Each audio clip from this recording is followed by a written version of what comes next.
But from the beginning, once sin entered the world, God made it clear that blood had to be shed as an atonement for sin. Hebrews 9:22 says, in fact, the law requires that nearly everything be cleansed with blood, and without the shedding of blood, there is no forgiveness. A friend of mine posted a devotional from Charles Spurgeon this week that fit perfectly. It says, this is the voice of unalterable truth. In none of the Jewish ceremonies were sins removed without bloodshedding.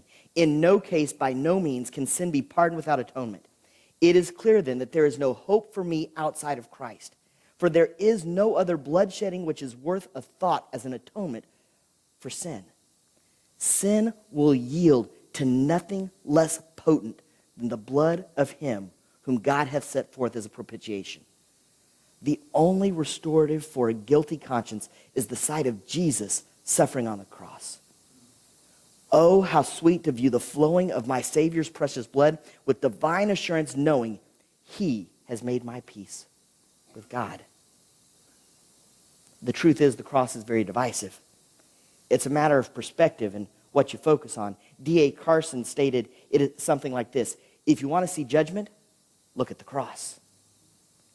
If you want to see mercy, look at the cross. They are both there, and they are both true. But for those of us who have come to see mercy, when we look at the cross, we no longer feel the weight of God's judgment. Instead, we feel freedom and joy and peace. But the truth is, life can get busy and overwhelming, and we can lose sight of who we are in him. And Jesus knew that. So the night before he died, he gathered together the disciples, and as they took and celebrated the Jewish Passover ceremony, he gave it even deeper meaning, as he told his disciples that the bread that would represent his body that would be broken for our sin. And then he took the wine and he said that the wine would represent his blood that would be shed for our sin. And then he charged his followers that as often as we do it, to do it in remembrance of him. Here at HCC, that's what we do the first Sunday of the month. In a few moments, we're going to come to this table here, and we're going to take a piece of bread, and we're going to dip it into the juice to remember what he did for us, to remember how he set us free from our sins when we submitted ourselves to him. This table is open to all who have exchanged their life with Christ. If you've never exchanged your life with Christ, we're going to give you time to do that. I'll lead us in a simple prayer, and then we'll give you time to recalibrate your life to his, to reflect on what he did for you at the cross. You can gather with your family or with friends nearby, or maybe you just want to pull aside by yourself and reflect on what he did for you at the cross. We're going to play a video, and you can come to this table and participate in communion. Now, the words that I'm going to pray are not magical, and they bear no weight if you don't truly believe them and mean them as you say them. But if you long to enter into a relationship with Christ today, then they have eternal significance. And you can say your own prayer, or you can repeat my words silently as you pray. So bow with me. Lord Jesus, I confess that I'm a sinner. I am asking you to forgive me of my sins.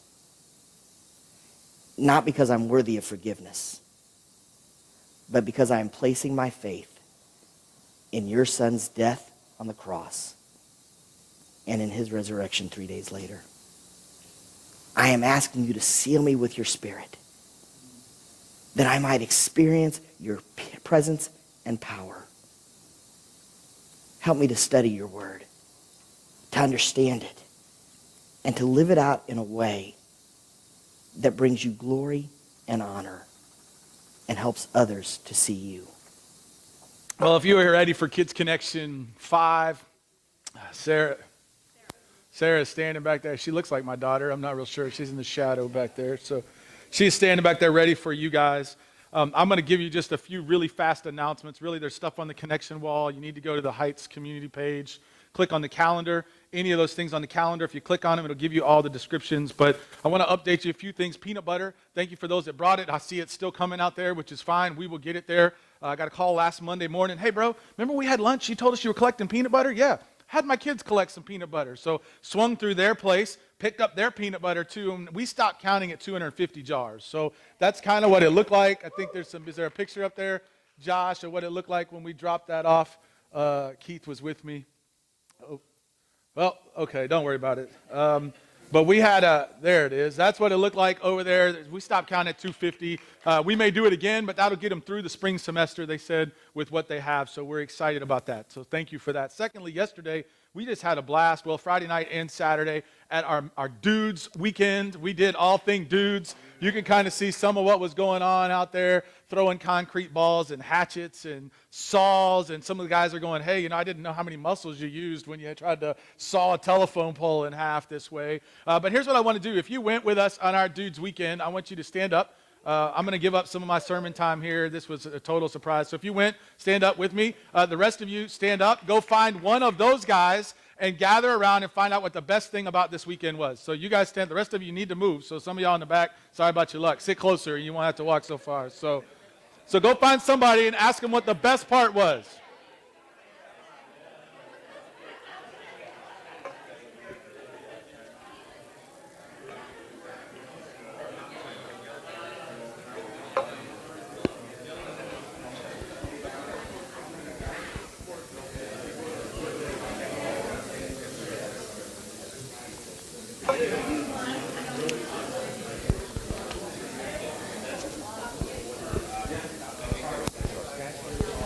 Good morning. How are we? I'm awesome. How are y'all doing? How you know doing? it. It's been a while.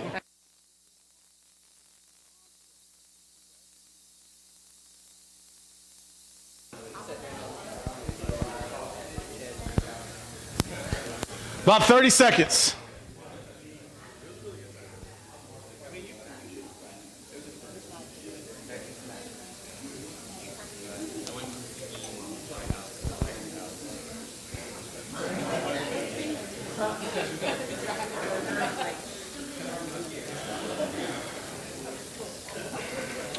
Well, all right. Well, I just knew there was no way for me to wrap it all up fast enough, so I thought that would be fun for you to hear from some of them. All I'll tell you is, fellas, it was all things dudes, and you need to put it on your calendar for next year. You do not want to miss it. It was a great time. Special thanks to Chad for the generosity out at their home, providing a place for us to stay in Bernie. So that was just an awesome connection. A couple other things, diaper pounding. We do that around here. It might sound weird, but we try to love on families that are getting ready to have babies. And so we bring a box, a case, a truckload, a store load, whatever works for you. Next week, bring 2 of those, because we're celebrating Baby Davis and Baby Ramirez next week. There'll be tables in the foyer. You can bring wipes or diapers or both. As you bring them, just drop 1 on each table, and then they'll take 1 table home with them just as a gift of love and our expression of just getting ready and excited for what is to come. And then we're having cookies or cupcakes or something that our in-house baker is making, I hear. So if you're a Stephanie Kerr Baker fan, then you will like it. If you're not breathing. So I don't know what to tell you. But we are going to have a great time. So that's next week. A couple of things coming down the road. Parent-child dedication is March 6th. So if you've had children, and they don't have to be infants, this is what's really cool. I got to tell you, and Abby and I've talked about this, we didn't get to dedicate our big girls until we had Sarah, because the church always did it on the same weekend of the month when they were with their dad. So this just never worked for us. And so we're going to actually do one on the first weekend of the month, and in the fall is on the second weekend of the month to try to offset that for those of you that have children that kind of go back and forth. But man, if you just want to say, hey, right now where we are in our life, we've never had an opportunity. We want to publicly stand with our church and say, hey, come love us and support us and walk alongside us as we try to raise our children in a Christ-like home. We would love to be able to pray over you and be a part of that. So see Abby, go to the Connection Wall. There's information out there. There's an MS Walk coming March the 12th. Team I Heart Halley. It's not at the AT&T Center. So a lot of you guys are in a normal rhythm. Hey, we do that every year, second weekend in March. You drive to the AT&T Center, you'll be lonely. It's at Texas A&M San Antonio. Okay, so all the details are on the web for how to get your t-shirt, how to do all that. There's a mission trip coming. So lots of stuff. Man, I used to think, hey, I could give all the announcements, but there's just too many things going. So you got to go find some of them, and we're putting them in emails. But I want to just kind of start in here and ask this question. Have you ever thought what it's like to have a friend? What it's like to be a friend? I used to think this. I used to think everybody wants friends. But I'm not so sure they do, at least not by my definition of a friend. So I think there's a lot of people, they want people that'll tell them what they want to hear. And we call those friends. There's a lot of people that, I don't necessarily want friends, but I want friends as long as they can bring something to the table. Right? I get some benefit from having a relationship with them. To me, friends are people that are going to be with you in the good times and the not so good times. Friends are going to be people that'll look me in the eyes and say, hey, Ken, here's the truth, dude. I love you, but I need to tell you the truth. Friends are people in my life that look at me and say, hey, I love you, but you're wrong. And they'll also stand with me when I'm right, even when many things around me and people might think that I'm wrong. Those are friends to me, and I'm not so sure deep down we all want that kind of friend sometimes. I was with a guy at a business lunch this last week, and he told me, he said, hey, I have a group that we've been getting together for over 20 years. 2 of us have moved out of state, and so they call in every Wednesday morning. And he said, we call ourselves holy friends. I said, well, what would you say is the definition of a holy friend? He goes, oh, we've clarified it. And here's what it is. Josh is going to put it on the screen. He says, a holy friend is someone who challenges the sins that I have grown to love, affirm the gifts that I am afraid to claim, and helps me dream the dreams that I would otherwise never dream. A holy friend is somebody who challenges the sins that I've grown to love, affirms the gifts I'm afraid to claim, and helps me dream the dreams that I would otherwise never dream. And can I just tell you, that is quickly becoming my absolute favorite definition of friend. Right there. Man, Paul in chapter 4 here begins to talk about his friendship with the Galatians, right? We've been in this series called The Grace of God, and all the way through these first 3 chapters, we've seen Paul address what I would call doctrinal issues, right? The cross that we just celebrated a moment ago was sufficient, he says. It's a doctrinal issue. The life, death, and resurrection is all you need through faith by grace to receive salvation. And then he said, hey, you know what? The law wasn't meant to help you grow. The law was meant to point us to our need for the cross in Jesus. And the same faith and the same grace that God extended to us through the cross is the same way that you and I are going to grow in him. And then last week we saw him say to us, what? We are brothers and sisters, and that makes us family. He said, family matters. Family means something. And so today, he kind of makes a switch here at this middle section of chapter 4, I think, and goes from kind of some general doctrinal issues to where, it's kind of like having that conversation and you really want to get to something with your friend, but you kind of talk at 30,000 feet for a little while first. And then you kind of start to say, okay, and while we're here, and I think that's where Paul is. He goes, hey, and by the way, while we're here, let me get personal with you for a minute. Is what he begins to write to the Galatians. And so I want us to look at this in chapter 4, dial them in, flip them open, however it is that you choose to get to Galatians chapter 4, because I think Paul has some nuggets here that about being a Christian friend, I'm going to use the word holy friend, that I think we can all grab a hold of and can't miss in this chapter. The first one is this, and these are all downloaded onto the blog site already, so if you're one of those that likes to follow, just go to the website and click on that, however you want to do that. But number 1 is a Christian friend will seek to ease. Now, by the way, I sat in a room full of 210 men all weekend. And man, there was guys standing up on the stage that talked all weekend. And I just have to tell you, it was a pretty neat thing to see 200 men with a pen and paper out and deciding, hey, the guy up there isn't just a talking head for a few minutes, but it meant something. And to watch them sit there and do that. So, some of the reason that we put it in the app and put it in places for you and put it up, there may be things that you want to just jot down. And us guys, I saw every one of you in our discussion questions, pulling those things back out, referring to them. They'll have value to us along the way. So I don't know why I went there other than I don't see too many pins. And it's like, well, I just saw a whole bunch yesterday when I preached to a room full of people. So maybe I'm offended. I don't know, I'm just kidding. But number 1 is this. A Christian friend is going to seek to ease the restoration of relationships. You're trying to make that easy. He gets it right out of the chute in 12 through 14. I plead with you, brothers, become like me. I became like you. You have done me no wrong. As you know, it was because of an illness that I first preached the gospel to you. Even though my illness was a trial to you, you didn't treat me with contempt or scorn. Instead, you welcomed me as if I were an angel of God, as if I were Christ Jesus himself. Can I just tell you, when the relationships get strained in our lives, not if, when they do, a holy friend, a Christian friend, is going to seek to make the restoration of that relationship easy. Not more complicated. Not more difficult along the way. The first 3 chapters, he says, hey, these are all these doctrinal issues, but now can I just remind you guys, we're friends. I care deeply about you. You cared deeply about me, even though it was inconvenient for you. It was a sacrifice for you. We have a relationship together. Paul's not trying to make it any more difficult than it already was. He was already frustrated that they had chosen to believe the false teaching that he told them would come. It would have been easy to stand up and say, I told you so. But he didn't. He's trying to make it easy to restore the relationship along the way. He's not making it more difficult. And here's the deal. I think he's trying to also say, hey, you know what? I know you've walked away, and I know I told you it was coming, but I do still love you. I still want to be friends with you. I want to make it as easy as we can for you to come back to the truth. And by the way, when you do, our relationship is going to be just as good or better than it ever was. I don't have to make it more difficult along the way. And when I read that this last couple of weeks, I wrote in my Bible, I go, hey, Ken, how about you? Because you know what my DNA is? You know what my flesh is? I have people all the time, they'll come to me for wisdom and advice and counsel, and we'll sit down and I'll spend sometimes hours visiting with folks to try to do that. We come up with a game plan. They walk out and go do the exact opposite. You know what my flesh says? You made your bed, go lie in it. You know what Paul says? Get off your high stinking horse.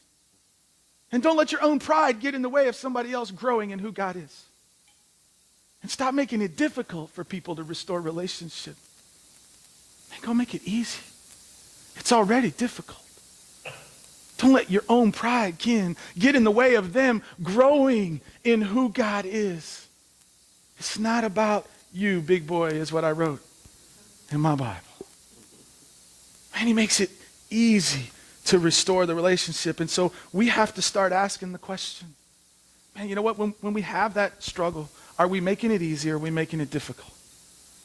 Are we waiting for him to kind of stroke our ego by coming back to us and saying, you were right?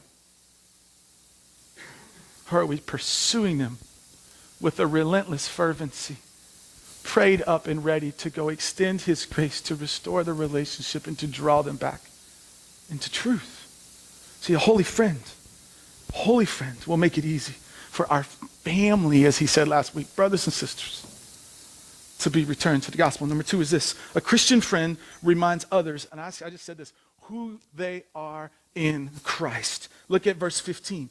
What happened to all your joy? I can testify that if you could have done so, you would have torn your eyes out and given them to me. Right? Paul says, hey, you guys are God's family. You guys were full of joy and fruit and life and vibrancy, and now you're not. He says, have you forgotten who and whose you are? They're going to draw us back to the truth. How many of us every once in a while need a friend to come sit down, to let us cry on a shoulder, to have a cup of coffee, to create space on their calendar and say, hey, I know Satan has bombarded your life and circumstances are radically crazy complicated, but can I just, as your friend, remind you that you are a child of the Most High King? And can I remind you what he's done in your life? And where you've experienced him, and where you've been, and what he's already brought you through. Paul says, hey, you had that. You were willing to give me your eye if you could have done so. You've lost the joy And I'm so thankful that some of you guys and so many other people are people like that for me, that can recognize the symptoms, that can see, hey, you know what? When Ken's out of step a little bit, when he's out of sync, when he's not running on all cylinders, I can see that the joy of living that Christian journey is a struggle. And we come and we begin to love one another and say, hey, I don't know what's happening. Let me just remind you who you are. Just remind you what he's done for you. That's a Christian friend. It requires being in relationship together, though, doesn't it? When we sat at our table yesterday, our HCC mission statement says, hey, we're connecting people to Christ, committed to community together, and a catalyst for compassion. That we have to be committed to community.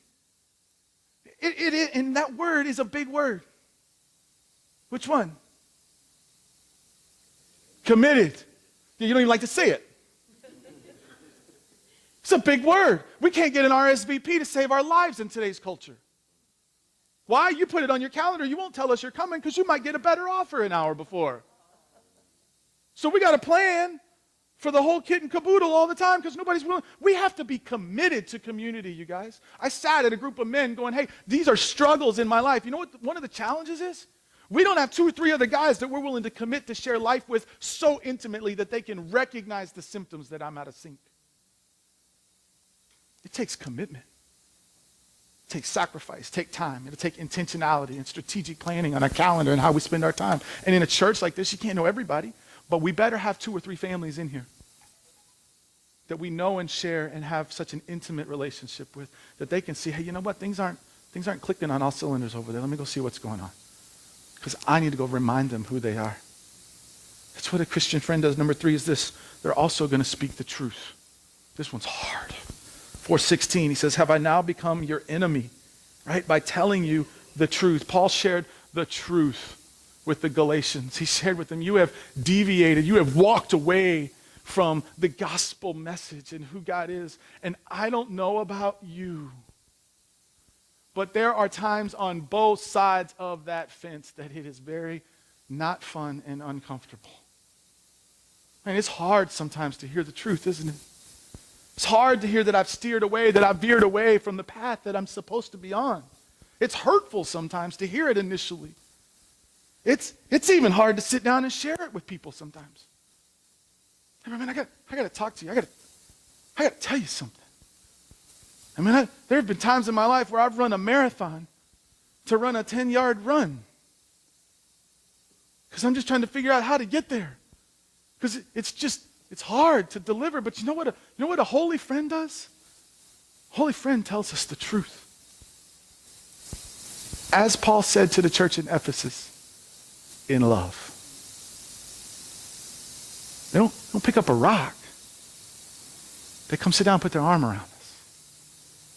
They're committed to the kind of community that says, hey, this is the truth. And by the way, I'm not leaving. I'm right here beside you, and I'm going to pick you up. And if I have to, I'll carry you to the finish line. Let's go. But I'm not going to sit here and not tell you the truth of what's happening in our lives. In fact, John wrote it this way. He said, hey, dear children, let us not love with words or tongue, but with actions and truth. Can I just tell you that sometimes we have to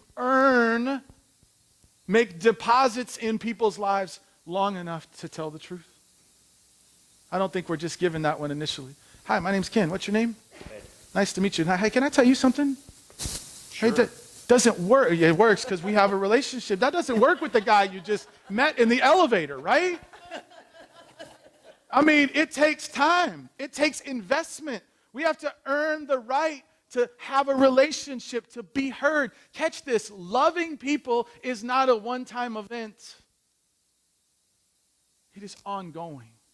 And as holy friends, we love one another and make those investments and earn those deposits. And I am convinced that there are neighbors and families and co-workers and co-teachers and people at the office and people all over the place that are waiting for us to love them and build relationships with them so that we can earn the right that over time to share the truth with them. And the truth is, if we're separated from who God is and we've never been restored through the life, death, and resurrection of Jesus, one day we will eternally be separated from God. We have to earn the right to be heard. Paul told the Galatians, you're out of sync. You have walked away. I need to tell you the truth. And now they call him the enemy. He had a great relationship with them. They loved him. He loved them. And now some of them are sitting around going, hey man, this guy, do you hear what he's saying now? Here's what I love about Paul. He was willing to risk being the enemy to tell them the truth. That's what a holy friend does. In love. But they're not going to let me continue to walk out of sync. And number 4 is this, right? So it's we make it easy to restore relationships. We remind them who they are in Christ. We're willing to tell them the truth. Number 4 is this, that a holy friend will not use you. I couldn't come up with something better way to say it, so that's the only way. They're not going to use you. They're not in it for themselves, right? Look at 17 and 18. Those people are zealous to win you over, but for no good. What they want is to alienate you from us so that you would be zealous for them. It's fine to be zealous provided the purpose is good, but be so always and not just when I am with you. Paul said, listen, the Judaizers, they're just trying to create chaos in your world so you'll come to their side. It's a one-sided relationship. And you may have some of those where you're the only one that makes deposits. They're not going to build relationships with you for what's in it for me. He said that's all the Judaizers are trying to do. He said the same thing to the church in Rome in Romans 16. He said, I urge you, brothers, to watch out for those who cause division and put obstacles in your way that are contrary to the teaching that you have learned. Keep away from them. For such people are not serving the Lord Christ, but their own appetites by smooth talk and flattery and deceive the minds of naive people. He said, listen, the Judaizers are just trying to get you to like them.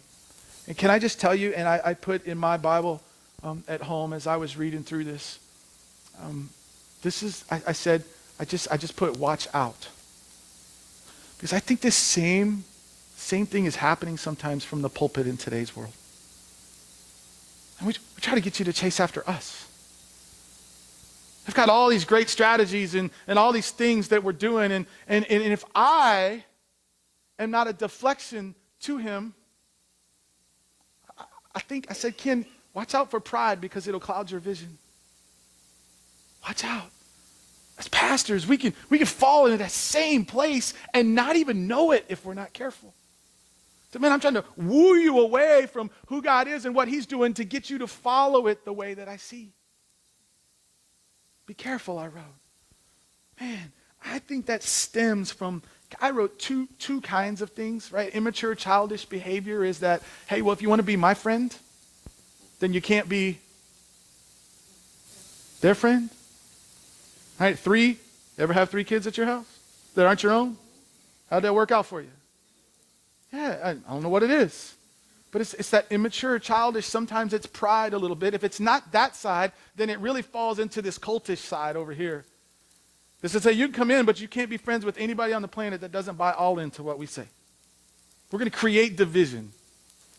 And Paul said that's what the Judaizers are trying to do. They're just trying to separate you. They're using you for their own benefit. You know what? A Christian friend is never going to do that.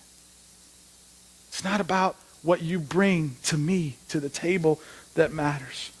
Right? Let me see if I can get here right.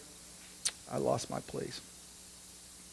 Okay, let me just say, all of that occasionally isn't bad, in that I would have my parents that would try to separate me as a young child from some folks. Hey, that they're going to have negative influence in your life. So part of that, hey, I don't want you to be over there, isn't always bad. But what happens when now we're in a tug of war? This person over here is saying, hey, that's a bad influence on your life. And this person over here is saying, hey, that's a bad influence on your life. And so now I'm trying to go, hey, I don't want anybody using me, but how do I know which one is right? Listen to the one that's telling you the truth. Solved, right? Okay, so the next question is, well, how do I know what the truth is? Lay it up against the ultimate litmus test. Lay it right here. Which one lines up? This one will pass all tests. It's completely objective. You wonder what the truth is? If one's telling you one thing, another's telling you another thing, pick this up, lay it over top, go find it, and say, what does this say? And that's where truth lies. And so you know what our job is? Our job is to know this so well that we can recognize the false teaching. We can recognize it. This is the litmus test of truth. You can try to use me if you want to. When Paul was in the church in Berea in Acts 17, verse 11, he said, now the Bereans were more of noble character than the Thessalonians, for they received the message with great eagerness and examined the scriptures every day to see if what Paul said was true. Many of the Jews believed, and as did also a number of prominent Greek women and Greek men. You know what? If we're preaching the truth, you know what I say? I tell you guys all the time, you better go home and check it out. I love it when I get questions back. I got to be honest with you. There will be a time at some point where I probably step out of the intended context of what God says, and I hope somebody comes back in love and puts their arm around me and says, hey, I love you too much to let that be. And it won't be on purpose, and it won't be without a lack of prayer and preparation and study. I'm flesh. So take it home. The truth will be the truth. Lay it against the litmus test. Paul says, I'm willing. Anybody who's telling us the truth will tell you, hey, go lay it down and go see. I'm not worried. I'm not worried. And the last thing is this, number 5, is a Christian friend's going to see you as family. Right, in 19 and 20, my dear children, for whom I gain the pains of childbirth until Christ is formed in you, how I wish I could be with you now and change my tone because I am perplexed about you. In other words, hey, a woman is birthing a child, and it is extremely painful. But in that pain, she has this unbelievable love for that child at the same time. Paul says, where you've chosen to be is extremely painful, but it does not change the love that I have for you. And just as we raise our kids, we hope that it manifests itself in seeing some outward symbols of that love. Paul says, hey, in the church, as a church in Galatia, we ought to be growing. It's a growing process, and there ought to be some outward symbols that we're family, that we're church, that we're together along the way, right? As a spiritual family. As a real family, we're raising children. As a spiritual family, we are called to raise disciples. These guys went to a men's retreat this weekend. They're fired up and ready. We're called to raise disciples. Then back in Galatians 2, Paul said it this way, I've been crucified with Christ, that I no longer live, but Christ lives in me, and that the life I live in the body, I live by faith in the Son of God who loved me and gave himself up for me. This is a journey of discipleship. We are to be growing, and loving me like family means taking the things that you have learned and pouring them into my life and into others. We're raising our kids and we're raising disciples. What I've been taught, let me go teach my children. How many of us would honestly say about 99% of what we're teaching our kids we didn't learn from our mom and dad? Not in every case, because I know everybody's upbringing wasn't great. But in most cases, we spent our whole 20s going, I'm never going to be like my parents. If you could just pull out the tape, you'd be surprised. Yeah.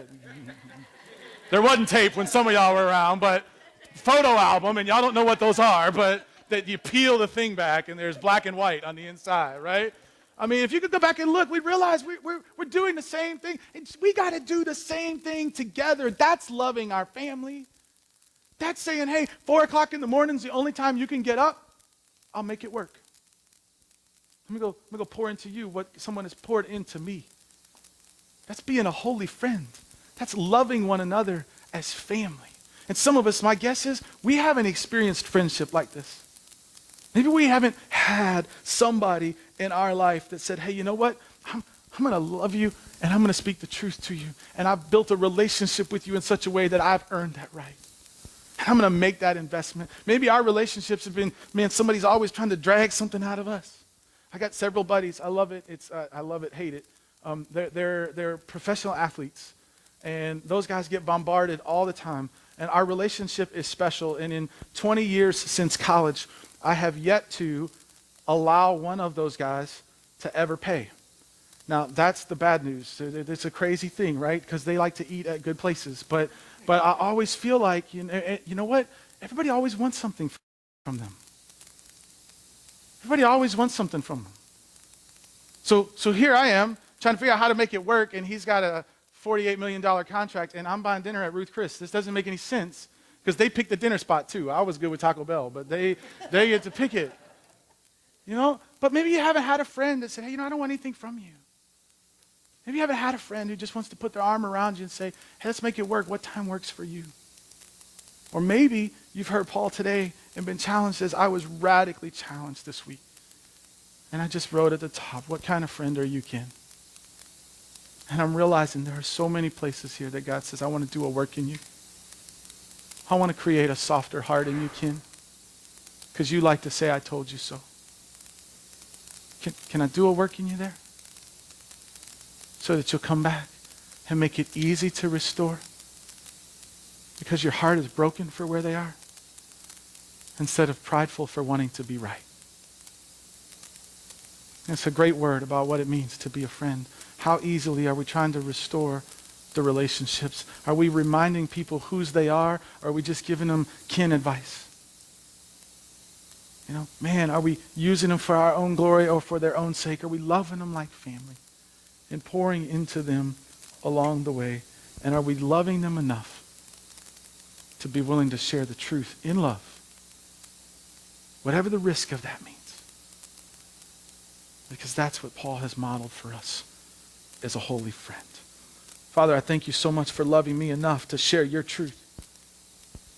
The truth that we celebrated earlier in the sacrament of the Lord's Supper, that there was a gap in my life called sin that separated me from you. And I had no chance of having a restored relationship. But you created a way. And the truth was, the law showed my need for you. And I thank you for it. And God, I thank you for this letter that Paul has written to the church in Galatia, covering some doctrinal issues that are foundational that we have to get our hands around. But here in chapter 4, pausing enough to go, hey, just so you know, I am your friend. And I love you. Sometimes sharing the truth is difficult. Sometimes hearing it's difficult. But God, I pray that this could be a model that we would chase after and pursue as a community in this church. That every one of us would commit to community in such a way that we do have one or two families or three families that go, you know what? I can recognize that something just isn't clicking on all cylinders over there. So let's go have dinner. Let's go grab coffee. Let me hear what's happening so I can remind you who you are. And I can share God's truth of how much he loves you. And we can go to it as a source to grow together. Lord, thank you for this morning and this wonderful time we've had together. In your precious name, we pray. Amen. Well, next week we'll finish up chapter 4, so it will be 21 through 31. If you want to finish up the rest of chapter 4 and look at, what does it look like to be fulfilled for God's purposes? And in that 10 verses, Paul really kind of just gave them some encouragement. He tells them, hey, I love you. And now he's getting ready to give them sort of this charge and what it looks like to be that for him. So lots and lots of stuff happening. Again, you got to stay up to speed because I can't spend 30 minutes every Sunday just telling you what's going on. So grab as much of that as you want. But the big thing next Sunday is a diaper pounding. So be sure and stop at the store this week and let's love on the Ramirezes and the Davises. Thank you for being here. I'll be up front. Would love to say hello. Otherwise, marriage class is downstairs. How many of you are married?